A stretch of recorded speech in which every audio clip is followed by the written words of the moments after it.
Hello everyone. आज हम आपको भारत के विभिन्न राजवंश, जो कि बड़े राजवंश थे और बड़े शासक, उनके संस्थापक कौन थे और अंतिम मुख्य शासक कौन था, इसके बारे में हम बताने जा रहे हैं। यहाँ पर एक चीज़ और भी ध्यान देने की है कि कई राजवंश ऐसे रहे हैं जिनकी स्थापना तो हो गई थी, लेकिन मुख्य रूप से वो प्रशासक या शासक के रूप में नहीं आए थे। उसी तरीके से जब उनका अंतिम काल आया है तो गिरते गिरते भी कुछ ऐसे शासक थे जो कुछ क्षेत्र में सीमित हो गए थे, इसलिए उनका नाम लोग लेते नहीं है। माना कि वो अंतिम ही शासक थे, लेकिन अंतिम शासक के रूप में हम उनकी ही चर्चा करते हैं जो कि बड़े रूप में थे या जिनको कि एक अस्थायी रूप में मैं मानता हूं या हम लोगों ने इतिहास में माना है कि वो अंतिम मुख्य शासक थे। इसलिए कहीं पर भी आप ये कंफ्यूज मत होइएगा कि अंतिम शासक कौन था। वो गिरते गिरते पोजीशन आती रहती है। कई बार होता है कि सीमित क्षेत्रों में आ गए, उन्होंने छोटा काम किया, लेकिन उनकी संज्ञा उसमें नहीं दी जाती कि वो अंतिम शासक है। इसलिए हमने अंतिम शासकों के बारे में कुछ बताया है। इसे कभी कंफ्यूज मत होइएगा कि अंतिम शासक ये था कि वो था। जिसको मैं बता रहा हूं मुख्य रूप से, वह मुख्य रूप से अंतिम शासक थे। आइए हम शुरू करते हैं। भारत में जब कभी भी एक साम्राज्य की बात होती है तो वो शुरू होता है मगध साम्राज्य से। तो मगध साम्राज्य में सबसे पहले जो नाम आता है बड़े का, वो है हर्यक वंश। तो हर्यक वंश ने ही मगध पर शासन किया, ऐसा कुछ नहीं था। राजगीर छोटा था, ये मुख्य रूप से तीसरा शासक था, लेकिन इन्होंने एक विशाल साम्राज्य की स्थापना कर ली और इनका इतिहास में एक योगदान रहा, इतिहास में एक इन्होंने स्थान प्राप्त किया। तो इसलिए जो है मगध के तीसरे शासक से लेकर के ही हम चलते हैं और हम देखते हैं कि वो लोग कौन थे, कैसे थे। तो ये है हर्यक शासक। इसके हर्यक वंश की स्थापना किसने किया था? बिंबिसार ने किया था। इसकी राजधानी क्या थी? राजगृह थी और बाद में इसको इन्होंने पाटलिपुत्र शिफ्ट कर दिया था। ठीक है। दूसरा आता है शिशुनाग वंश। इसकी स्थापना किसने किया था? शिशुनाग, नाम से ही स्पष्ट है। इसने अपनी राजधानी जो वैशाली बाद में गिरिवृष कर लिया था। नंद वंश, नंद वंश आप देख रहे हैं, महापद्मनंद ने किया था इसकी स्थापना और इन्होंने अपनी राजधानी बनाई थी पाटलिपुत्र। फिर इसके बाद एक वंश आता है मौर्य वंश, जिसका कि भारत के इतिहास में बहुत बड़ा स्थान है। उसकी स्थापना चंद्रगुप्त मौर्य ने किया था। राजधानी क्या थी? पाटलिपुत्र। शुंग वंश, पुष्यमित्र सिंह ने इसकी स्थापना किया था और इसकी राजधानी कहां थी? पाटलिपुत्र। कण्व वंश की स्थापना वासुदेव ने किया था, इनकी भी राजधानी पाटलिपुत्र थी। गुप्त वंश, जिसको कि भारत का एक प्राचीन काल का क्या कहता स्वर्णिम युग भारतीय इतिहास का कहा जाता है, उसकी स्थापना किसने किया था? श्री गुप्त ने किया था पाटलिपुत्र। चंद्रगुप्त कुमार गुप्त ऐसे शासक किसी वंश में थे। ठीक है। अब आता है कृषाण वंश। इसकी स्थापना कुजला कटफिशिस ने किया था, जिसने अपनी राजधानी पुरुषपुर और मथुरा में बनाया था। पहले पुरुषपुर, बाद में मथुरा। वो पुरुषपुर जो कि पेशावर आज पाकिस्तान में है। ये मुख्य रूप से भारतीय नहीं थे, चीनी ग्रंथों में इनका उल्लेख होता है और ये कहा जाता है कि चीन की एक यूची जात थी, कबीली जात थी, जो कि बढ़ते बढ़ते से उत्तर के एरिया से भारतीय क्षेत्रों में प्रवेश कर गए और इन्होंने पहले पश्चिमोत्तर में एक अपने राज्य की स्थापना की और उन्होंने जब राजधानी पेशावर बना लिया और जब ये किषाण वंश तेजी से उत्तर की तरफ फैला, तब इन्होंने मथुरा को भी अपनी दूसरी राजधानी बनाई। होन वंश, इसका शासक जो था वो कौन था? तोरमार, जिसने अपनी राजधानी साकर सियालकोट जो पाकिस्तान में है। हुडों की दो शाखा थी। कहा जाता है कि रसिया में जो वोल्गा नदी है इसके आसपास ही रहते थे हुड। ये बहुत ही खूंखार थे। इन्होंने यहाँ तक कि इनकी दो शाखाएं थी, एक शाखा तो ईरान की तरफ आई, दूसरी रोम की उधर चली गई और इन्होंने दोनों का ही सर्वनाश कर दिया। एक कबायली जात थी और बहुत ही खूंखार और बहुत ही बर्बर हुआ करते थे। तो इनका शासक कौन था? तोरमार। फिर अब देखिए, यहां तक के क्षेत्रों का जो हम अध्ययन कर रहे हैं, यह वास्तव में पश्चिमोत्तर, उत्तर और मध्य भारत तक की स्थितियां हैं जो कि शासक मूल रूप से हैं। अब आगे आते हैं सातवाहन। यह भारतीय इतिहास में बहुत विशेष स्थान करते हैं।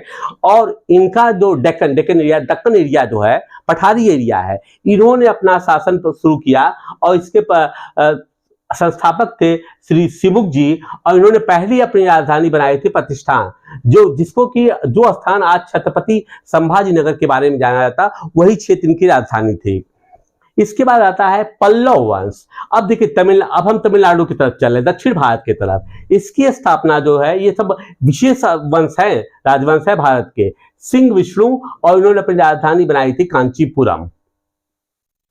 चालुक्य वंश। अब देखिए चालुक्य वंश में मेन जो था पुलकेशिन, लेकिन ये चालुक्यों की भी कई शाखाएं थी। एक बादामी के थे, उनकी राजधानी वातापी थी कर्नाटक एरिया में। दूसरा पूर्वी चालुक्य थे, इन्होंने अपनी राजधानी वेंगी बनाई थी। और तीसरी पश्चिमी थी, इन्होंने अपनी राजधानी कल्याणी बनाई थी।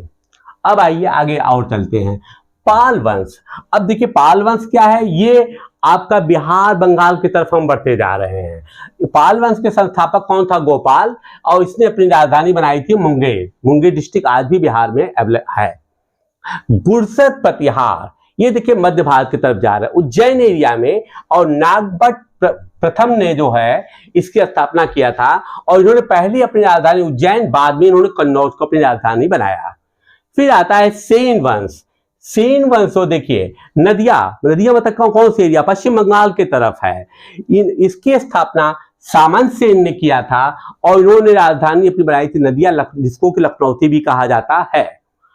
गढ़वाल वंश जो है वाराणसी, काशी में इसकी स्थापना चंद्रदेव ने किया था। इनको काशी नरेश की भी संज्ञा दी जाती है।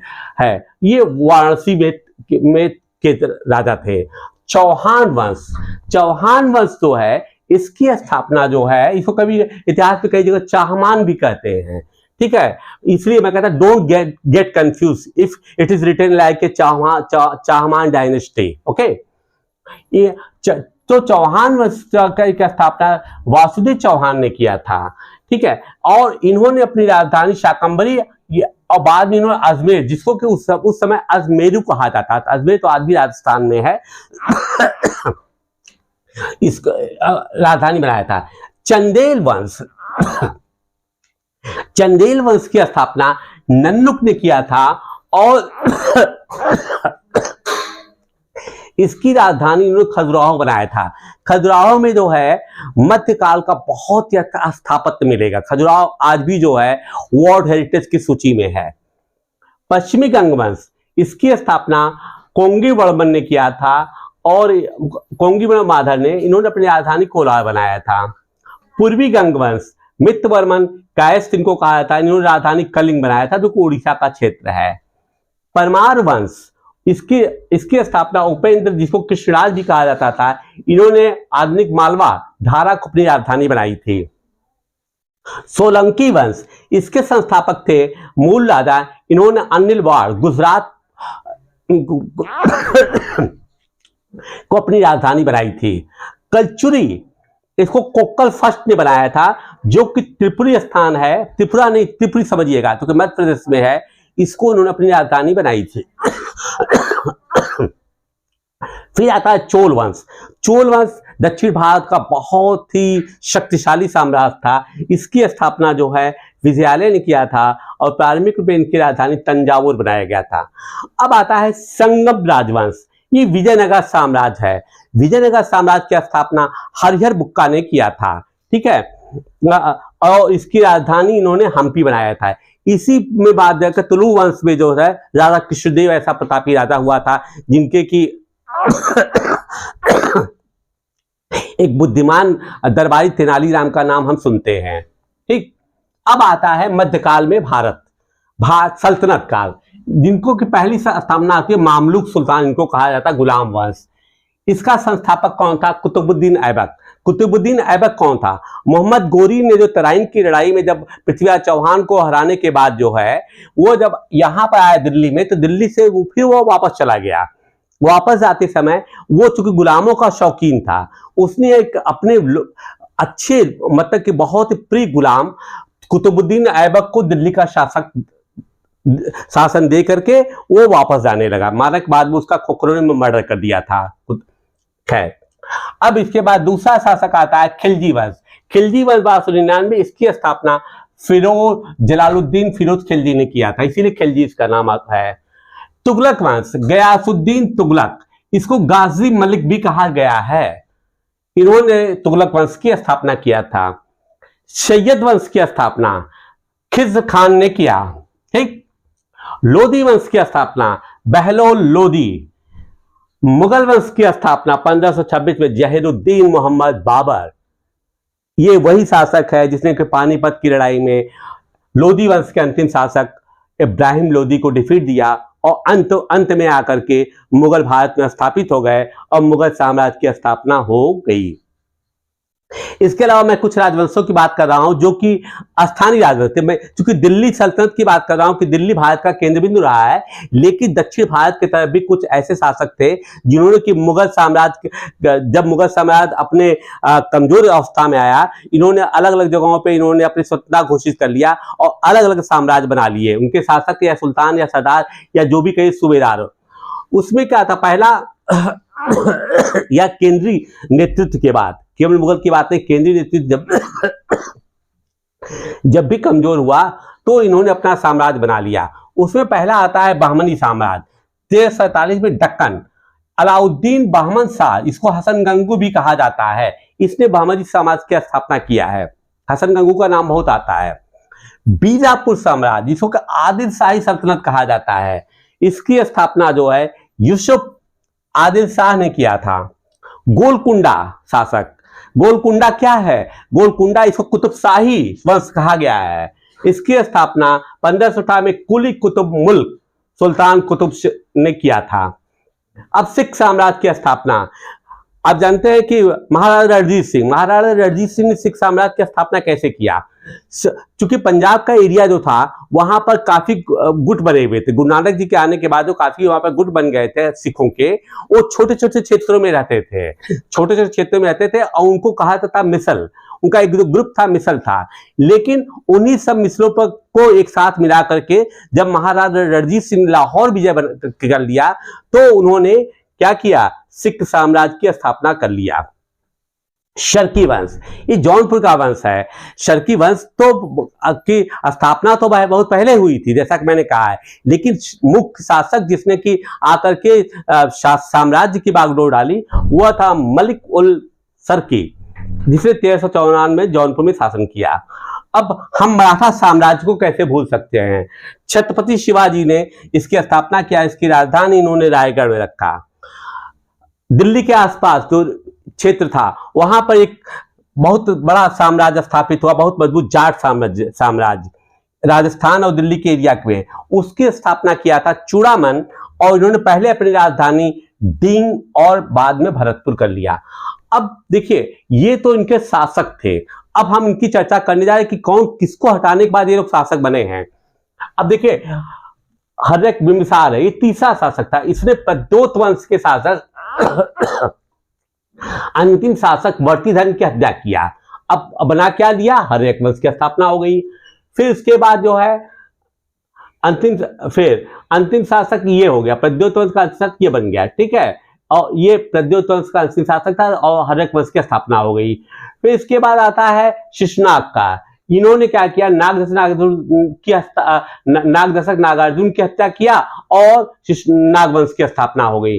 नंद वंश की स्थापना कैसे हुई, महापद्मनंद ने, अंतिम शासक क्या धनानंद था, इसके हत्या के तो कोई भी उल्लेख नहीं मिलते हैं, लेकिन ये माना जाता है कि नंद वंश का जो अंतिम शासक था धनानंद था, जिसको कि चंद्रगुप्त मौर्य ने पराजित किया और किसकी स्थापना किया, मौर्य वंश की। फिर आता है, अच्छा, मौर्य वंश का अंतिम शासक कौन था, बृहद्रथ था।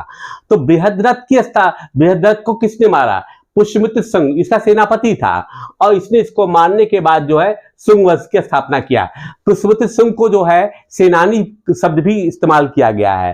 फिर आप देखिए, कर्ण वंश की स्थापना किसने किया है, वासुदेव पाटिल ने किया, पाटलिपुत्र ने। वासुदेव ने क्या किया है, अंतिम शासक मौर्य वंश का था देवभूति, उसने हत्या किया और उसने कर्ण वंश की स्थापना कर दिया। गुप्त वंश का अंतिम शासक कौन था, कुमार गुप्त थर्ड, इसकी स्थापना किसने किया, पुष्यभूति वंश, ठीक है, इसको, हाँ, ये अंतिम शासक हो गया। फिर इसके बाद ये देखिए पुष्पवती वंश, यहाँ पर ये अलग से थानेश्वर जो कि हरियाणा का क्षेत्र है, यहाँ पर इसने नरवर्धन ने जो है पुष्पभूति वंश की स्थापना किया। और इनका अंतिम शासक कौन था? वो थे हर्षवर्धन, जो कि माना जाता है कि भारत का अंतिम एक तरह से हिंदू सम्राट रहे हैं हर्षवर्धन। माना कि हेमू आए हैं, लेकिन हेमू एक सेनापति थे इब्राहिम, वो उनके क्या नाम है, शेरशाह सूरी के जमाने में हेमू ने भी दिल्ली पर क्षेत्र में शासन किया, लेकिन हेमू को एक हिंदू राजा के रूप में संज्ञा नहीं दी जाती है। ठीक, अब आता है किसान वंश। इस किसान वंश का अंतिम शासक कौन था? वासुदेव प्रथम, ठीक है ना। और पहला शासक ये था। हुन वंश, फिर सातवाहन वंश का अंतिम शासक कौन है? यज्ञश्री सातकर्णी। और इन दो शासक है, क्योंकि ये छोटे क्षेत्रों में विभाजित होकर, मैंने कहा ना कि मुख्य रूप से शासक का नाम तो अंतिम जो प्रमुख शासक था वो यज्ञश्री सातकर्णी था, लेकिन विजय सातकर्णी के जमाने में सातवाहन वंश साम्राज्य सिमट गया था, इसलिए इसको मुख्य शासक के रूप में नहीं कहा जाता है। इसलिए कभी भी अगर इस तरह के प्रश्न आ जाते हैं तो उसको आपको ध्यान से टिक लगाना पड़ेगा। अब आता है पल्लव वंश। इसका अंतिम शासक कौन था? अपराजित। ठीक, चालुक्य वंश का अंतिम शासक कीर्तिवर्मन सेकंड है ये, ठीक है। पाल वंश का अंतिम शासक गोविंद पाल। गुर्जर प्रतिहार का अंतिम शासक यशपाल।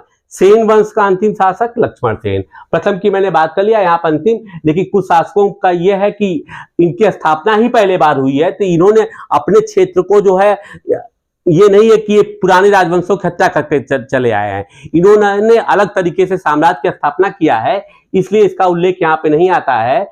जैसे कि हमने बताया आपको, यहाँ पर क्या नाम है, हाँ, पुष्पवती नरवर्धन है ना, तो ये किसी की हत्या करके आगे उस चीज को क्रम को नहीं बढ़ाए हैं।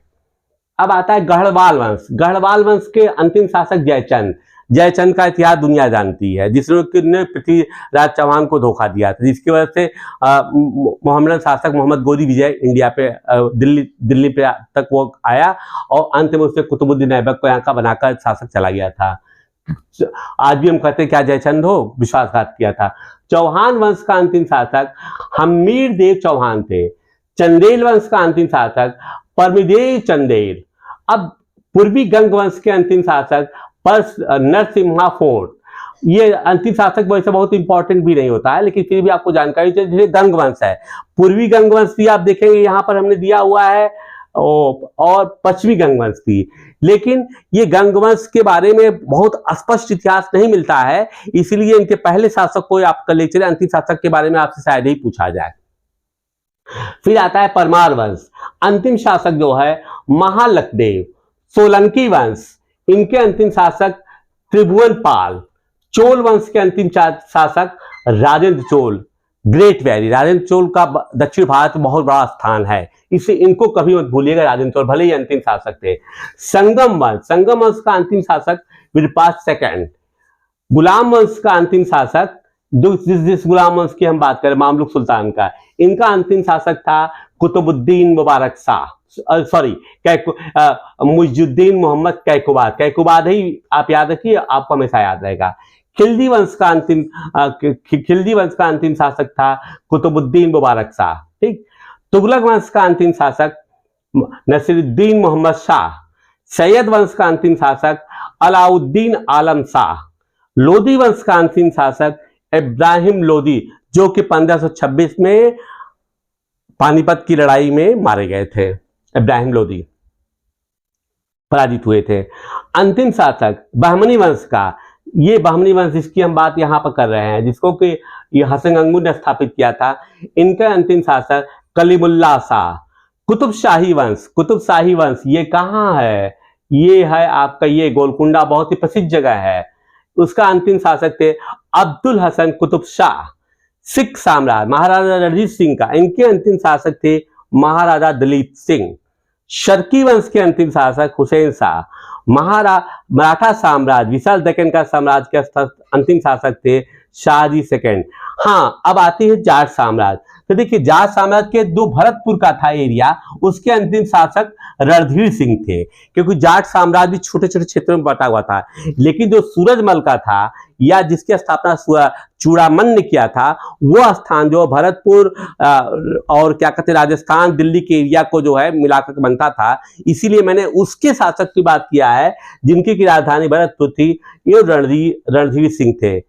तो इस प्रकार आपने देखा होगा कि मैंने कोशिश ये किया है कि आपको भारत के विभिन्न राजवंशों के बारे में, कौन पहला था, कौन अंतिम था, किसकी राजधानी कहाँ थी, एक हमने वीडियो बना करके उसके बारे में आपको जानकारी देने की कोशिश किया है, जिससे किसी भी क्विज परीक्षा में अगर आप जाएं तो तुरंत, चाहे वो सुमेलित करना होता है, मैच द फॉलोइंग, है ना, इनको एक साथ मिलाइए या इनको साथ सुमेलित करिए, तो या किसके बाद कौन आया है, इस सीक्वेंस का तो मैं नहीं बनेगा, लेकिन संस्थापक अक्सर पूछा जाता है, इवन इंटरव्यू में भी पूछा जा सकता है, who is the founder of this dynasty, है ना, हु फाउंडेड दिस डायनेस्टी, किसने इस राजवंश की स्थापना किया।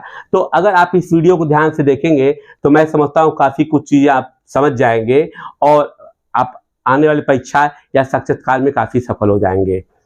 आने वाले वीडियो में मैं किसी अन्य टॉपिक को आपके सामने लेकर के आऊँगा, जो कि आपके परीक्षा और समसामयिक ज्ञान में विशेष रूप से सहायक साबित हो। Till then, bye bye.